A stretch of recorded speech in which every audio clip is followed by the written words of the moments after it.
Welcome everyone to Monday Morning Morons for May 14th, 2018. Let me once again apologize for no video last week. As I said over on Minds, I had computer issues that took most of the day to fix and just didn't have enough time left to do the video. But we're back now. So, this week, let's begin with narratives. Hi everybody, this is Dawn. I'm driving. I typically would not drive and do a FaceTime video, but I am I'm in Virginia. I can't even tell you what town. I had to look at something to tell you what town I'm in Virginia. I think Suffolk County or some town in Virginia. And I just was threatened by this police officer. I can't play the whole video for you without a copyright claim. It's linked in the story for you at the bottom. It's about 11-12 minutes long, I guess. Take a few minutes and watch it first if you like, but you can see right from the beginning where she's headed with this story. Racism.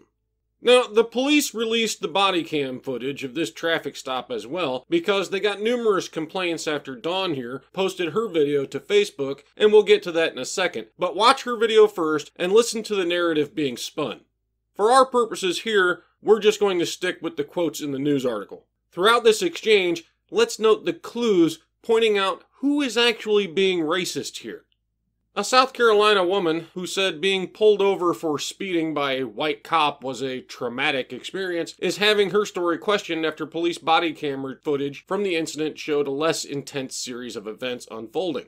Dawn Hilton Williams, in a Facebook Live video on April 27th, accused a Brunswick County Sheriff's Office sergeant of racism after she was ordered to sign a summons asking her to appear in court or prepay a traffic ticket. The officer said he clocked her going 70 miles per hour in a stretch of rural Route 58 in Virginia that has a 55 mile per hour limit. First, notice that it's not a cop that pulled her over, but a white cop. First warning sign. It doesn't matter how polite you are, it's all sick, crazy bullying and the police are ridiculous, Hilton Williams says in the 11-minute video, at times wiping tears from her face and speaking in a frightened tone. But in video footage released Monday by the sheriff's office, when confronted with the summons, Hilton Williams immediately starts asking the officer, where are there signs that say it's 55 mile per hour limit? Okay, first of all, a little geography lesson. Dawn here says that 58 is a throughway, shortcut, but I don't remember exactly what word she used. But she says it's a shortcut between Richmond and Norfolk. Well, Richmond is north-northwest of Norfolk. 58 doesn't go anywhere near Richmond. So no idea where Dawn is trying to get to, but you're not heading in the direction of Richmond. It does go to Norfolk though, and given that she's headed west, I can only assume she's coming out of Norfolk. Now, Brunswick County, where she was stopped, is quite a way out of Norfolk. It's about 60, 80 miles, I guess. Somewhere in that range. Point is, she's been on this road for quite some time. At least an hour, if she came out of Norfolk. Now, you'll have to go watch the body cam footage to see this, but essentially what happened was she began trying to argue that she had not seen a speed limit sign because she had stopped at a gas station along the way, and between there and here, she claims there are no signs. Well, that's possible. Through the magic of Google Earth, I walked the entire length of 58 through Brunswick County. And there are indeed some gas stations along the way where there are no speed limit signs posted as you get back on the highway. Why? Because you got off 58 to get to the gas station and got back on 58 when you were done. The speed limit didn't magically change. No idea why you'd think it did. Now, there are some stretches of 58 where the speed limit is higher. I spotted a 60 mile per hour zone on my walk, but at no point through Brunswick County did I see any zone that was 70 miles per hour. In fact, I even walked a little farther east to Emporia and still didn't see any zone that was 70. Point is, whether it was 55 or 60, you were still speeding. Now, having driven through Virginia numerous times, I can tell you that generally, and this is not the law, so if you get busted, it's your fault, but generally, cops there will let you get away with 5 miles per hour over. Up to 10 on the interstates, but you're pushing your luck at that point. Some will nab you, some won't. However, as we know, you were doing 15 over, 70 in a 55. There's almost no cop who's going to let you get away with that unless he's on an emergency call or something and just doesn't have time to stop you. Okay, I'm babbling. Back to the story. You didn't give me a warning? You gave me an actual ticket, she asks the officer. Yeah, no warnings today, ma'am, he responds. Now, at this point, the officer has been polite. You can watch the dash cam or the body cam footage. He hasn't done anything even remotely racist. He's not even being cranky, but she starts pushing buttons. The exchange then gets testier as Hilton Williams refuses to sign the summons. What you are signing here is a promise to come to court or a promise to prepay. It's not an admission of guilt. It's only a promise to me that you're going to get it taken care of by either coming to court or prepaying it, the officer is heard telling her. If you refuse to sign the summons at this point, I'm going to have to get you outside of this car, I'm going to place you under arrest, and take you in front of a magistrate. I will get your vehicle towed and go from there. Now, in her video, this is what she's claiming was so traumatic. That he threatened to pull her out of the car, but that's not what he said. Watch the body cam footage. What he's done here is explain to you your options.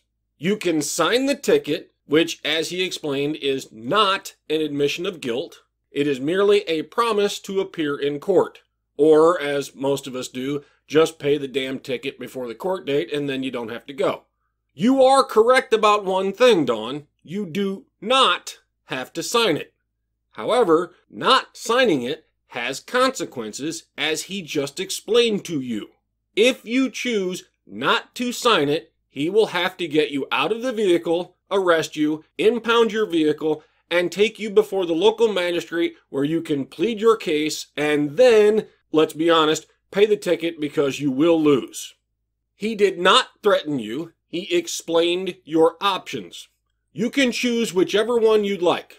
He did get a little dickish about it toward the end, I'll grant you that much, but at no point was anything in this exchange about race. Nothing. You brought that card into the game, as we see here. This is the area I'm in, she says, panning the camera around to show the rural roadway. In the middle of this kind of stuff. This is where I am. So it's not like I'm not afraid, because this is where we got lynched. Now, I'm not black, so I don't know. Maybe black people in the South do still think about this kind of thing. But you made this about race, Dawn. He didn't. At no point in the exchange did he do or say anything even remotely racist. You claim to be scared because you're in the South and black people used to get lynched in the South and etc., slavery and oppression narrative, blah, blah, blah. But tell me this, Dawn. Did you become afraid before or after you started recording your video? Because I don't know a whole lot of scared people who argue with a cop about the speed limit. I don't know very many scared to death of being lynched that refuse to just sign the ticket and go on their way. I don't know a whole lot of people terrified of being killed in police custody that argue with cops on the side of a rural roadway. I'm just saying, you sure as fuck don't look terrified to me until after you'd left the scene and decided that you could stir up some racial tension and garner some victim cred by spinning a bullshit story and posting it on Facebook. That cop is not the racist in this story, Dawn. You are. He didn't do anything wrong. You did. Let's move on, Bob. Professor says wealth redistribution key to sexual fulfillment. That's called prostitution, genius. And the moral busybodies have already made it illegal. If we think that promoting human flourishing is a worthy political goal, it's not crazy to think that politics should concern itself with various obstacles to flourishing, among them obstacles to a healthy sex life, argues Zimmer. And this is precisely where the redistribution of wealth, not sex, becomes even more attractive. Well, first, you're going to have to define what you mean by human flourishing. Because I may or may not agree that it's a worthy political goal depending on your definition. Given that your solution is Marxist ideology, though, I'm going to bet we disagree on what this so-called flourishing looks like.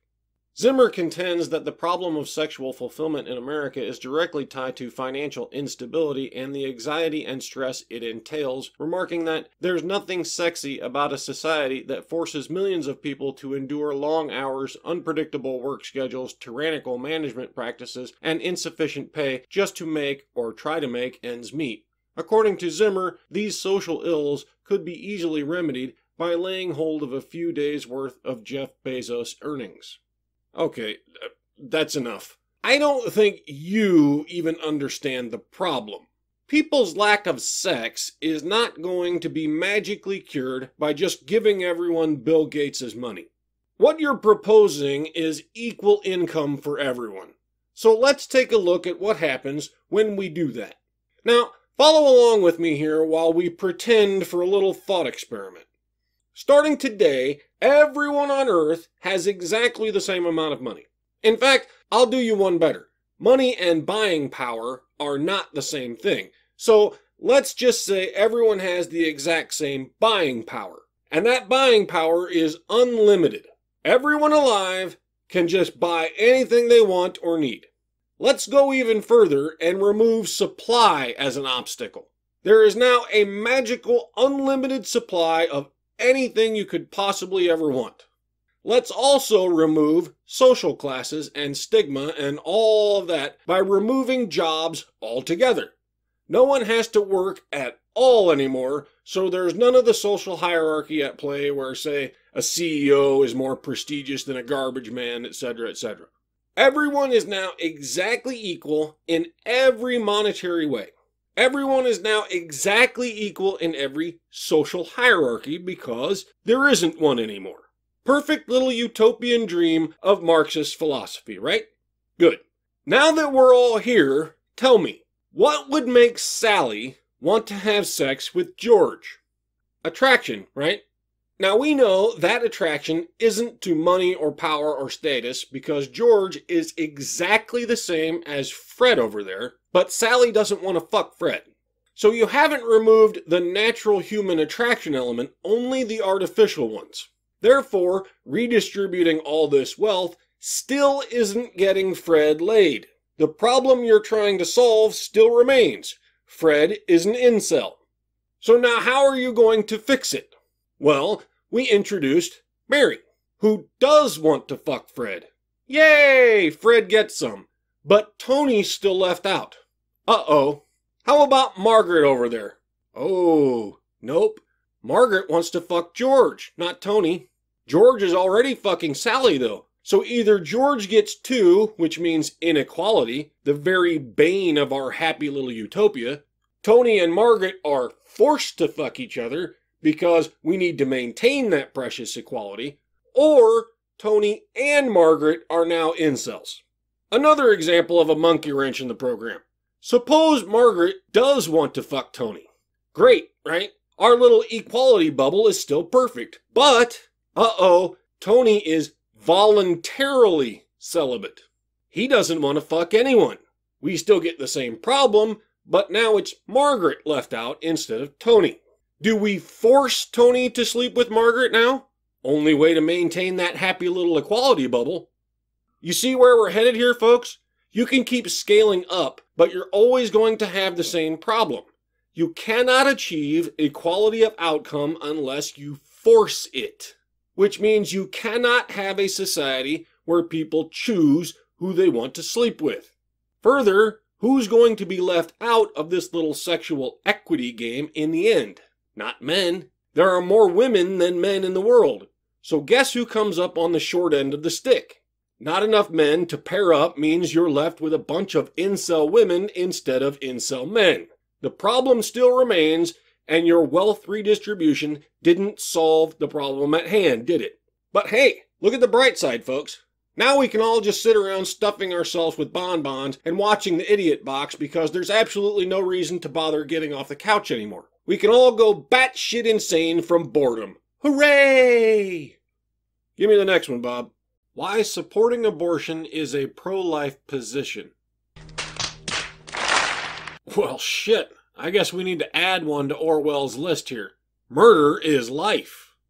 If you looked at my life on paper, you might very well wonder why this news is a big deal to me.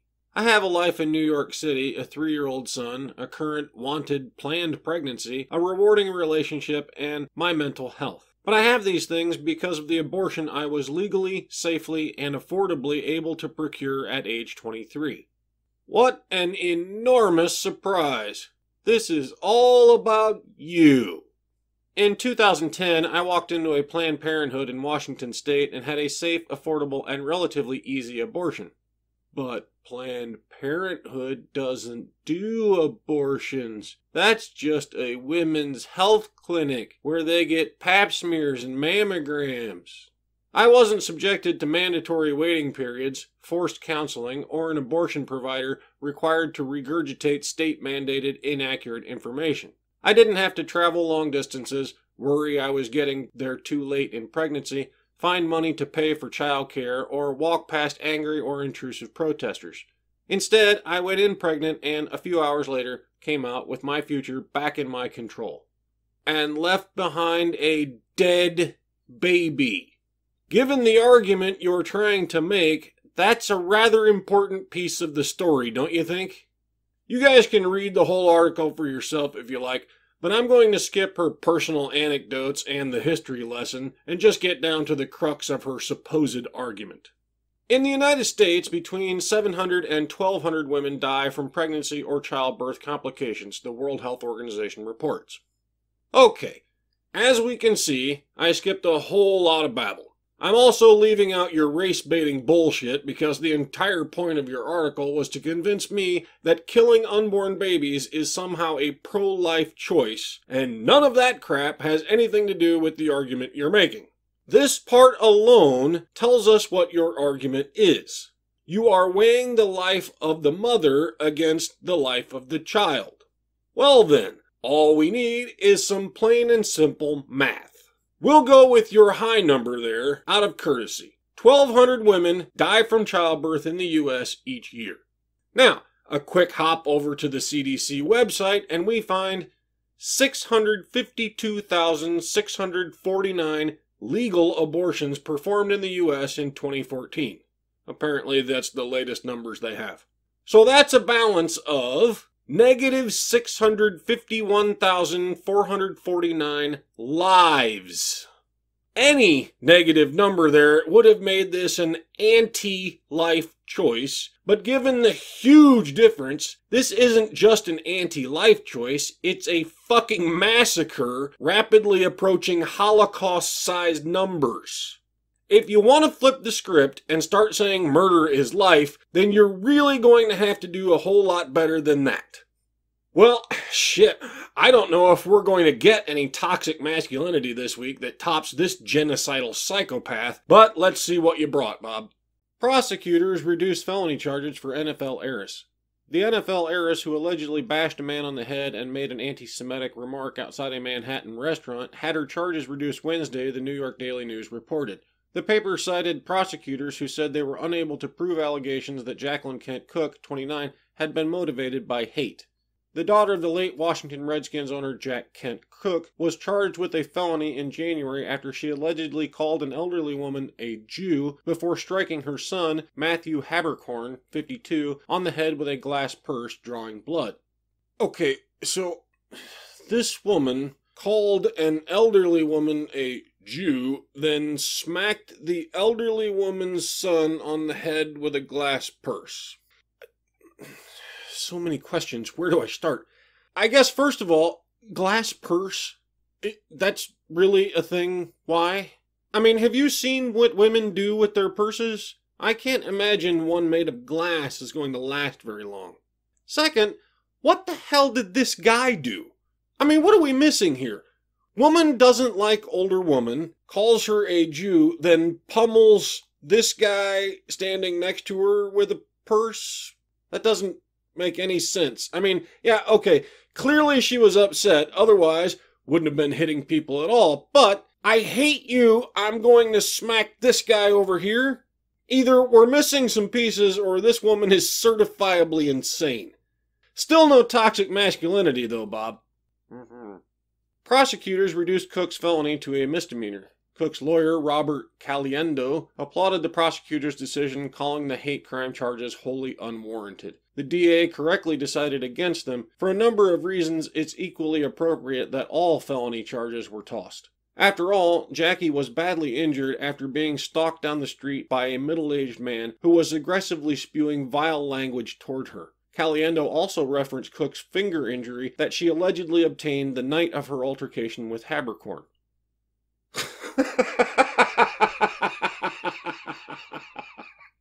You're fucking kidding me.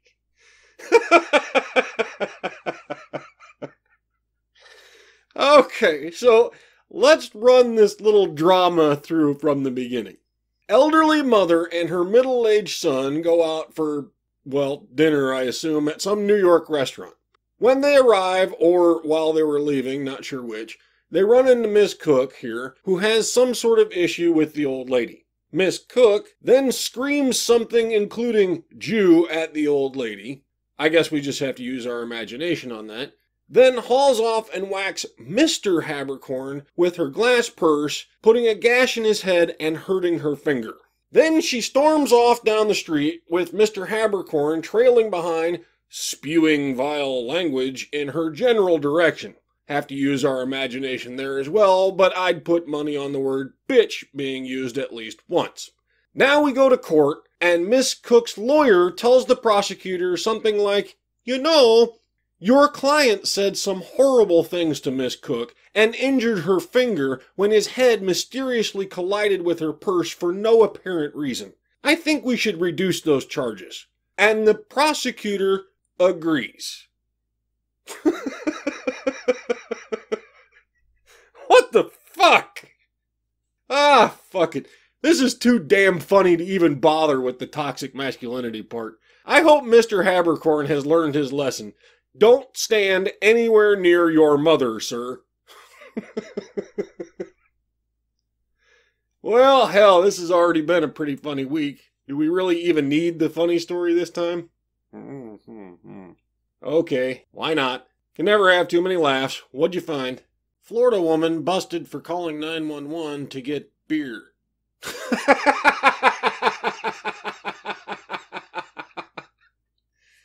911, what's your emergency? We're out of beer! A Florida woman was arrested on Friday after cops said she falsely called 911, claiming a medical emergency when she was just thirsty. It turns out that Jennifer Sue Roberts' emergency was a need for beer, WFLA-TV reported, citing an arrest affidavit. The 57-year-old called 911 twice, just after noon and just before 4 p.m., claiming she had a medical emergency, according to the Tampa Bay Times. Roberts reportedly appeared intoxicated when paramedics arrived after the second call. Well, there's your problem. Why didn't they show up after the first call? She called at noon, knowing she was going to run out of beer, but you guys didn't bring any, and by 4 p.m., it was a full-blown 3-alarm emergency, man. Not a single one left in the house.